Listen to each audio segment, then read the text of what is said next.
Welcome to 24/7 news TV. ఈ రోజు మనతో పాటు బీఆర్ఎస్ పార్టీ లీడర్ శ్రీకాంత్ సముద్రాల గారు ఉన్నారు. ఆయనతో మాట్లాడదాం. హాయ్ సార్, నమస్తే. నమస్తే అమ్మా. ఎలా ఉన్నారు సార్?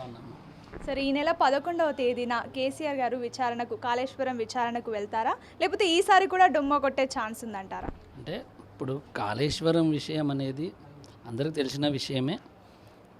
కమిషన్ ద్వారా వారికి నోటీసులు రావడం, వారు ఏదైనా కూడా చాలా క్లారిటీగా సమయం వచ్చినప్పుడు దానికి సమాధానం ఇవ్వడానికి రెడీగా ఉన్నారు. కేసీఆర్ గారు రెడీ ఉన్నారు, హరీష్ అన్న గారు రెడీ ఉన్నారు, ఇంకా ఈటల రాజేందర్ అన్న గారి గురించి నాకైతే తెలియదు. కాకపోతే ఇక్కడ దేనికి కూడా ఎవ్వరు కూడా దేనికి భయపడాల్సిన అవసరం లేదండి. ముఖ్యంగా అది నీటిని ఎక్కువ శాతం వినియోగించుకోవాలి. మరియు మన భౌగోళిక పరిస్థితి అనేది తెలంగాణ ఇలా ఉంటుందండి, ఎత్తులో ఉంటుంది, చుట్టూ ఈ కింది నుంచి వాటర్ పోతూ ఉంటుంది. ఈ పైకి రావాలి అంటే దానికి చాలా ఖర్చుతో కూడిన పని అని అంతకంటే ముందు ఉన్న ఉమ్మడి ఆంధ్రప్రదేశ్ నాయకులకు కూడా ఆ సంగతి తెలుసు.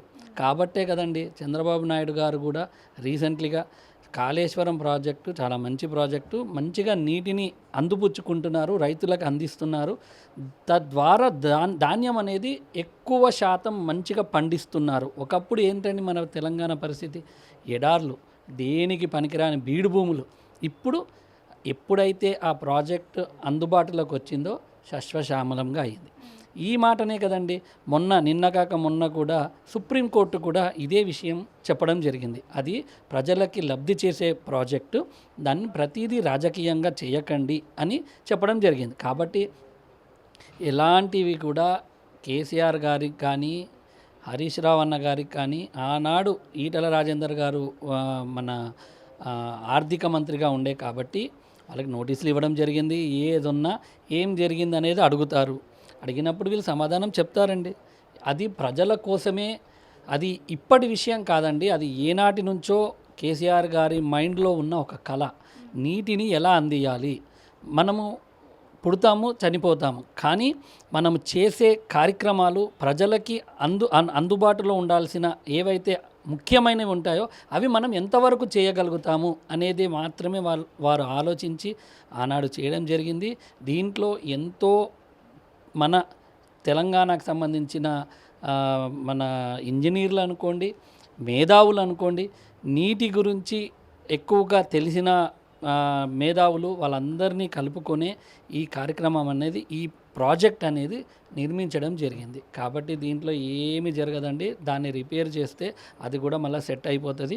కాకపోతే దాని వ్యయం ఖర్చు ఎవరు భరించాలి అనే విషయం కాడే కొంచెం అటు ఇటు అవుతుంది. దానికి కూడా క్లారిటీ వస్తుంది. ఎందుకంటే ప్రతిదీ ఒక ప్రొసీజర్ ఉంటుంది. ఇప్పుడు కాళేశ్వరం ప్రాజెక్ట్ కట్టారు అంటే కేంద్రం నుంచి ఏ అనుమతులు లేకుండా కడతారండి? వాళ్ళ అనుమతులు ఇవ్వకుండా ప్రతి ఒక్కటి అనుమతులతోనే కట్టారు, అన్ని టెస్టులు చేసే కట్టారు. కాబట్టి వాళ్ళు ఎన్ని నిందలు వేసినా ఏమంటే చెడ్డ పేరు తెచ్చే ప్రయత్నం చేస్తున్నారు. కానీ ఒకటి గుర్తుపెట్టుకొని, నేను ఇప్పుడు కూడా చెప్తున్నా, ఇంతకుముందు కూడా చెప్తున్నా, కాళేశ్వరం ప్రాజెక్ట్ అనేది ఒక గుండె లాంటిది.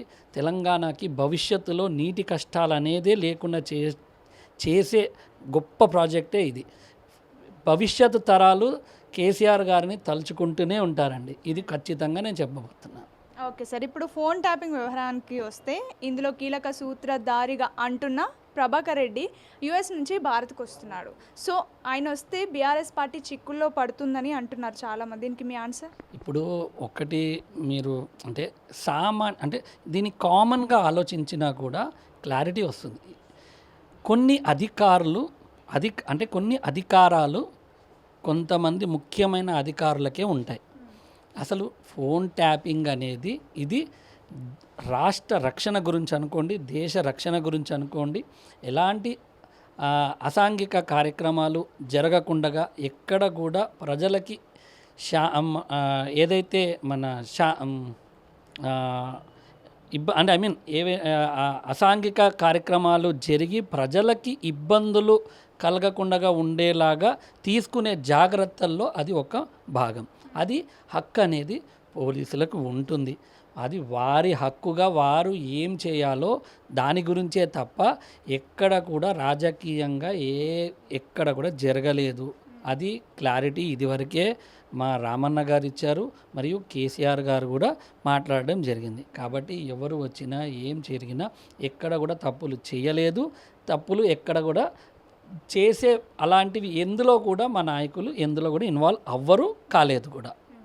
కాబట్టి దీని గురించి కొత్తగా ఏవో కష్టాలు నష్టాలు ఏవి రావండి.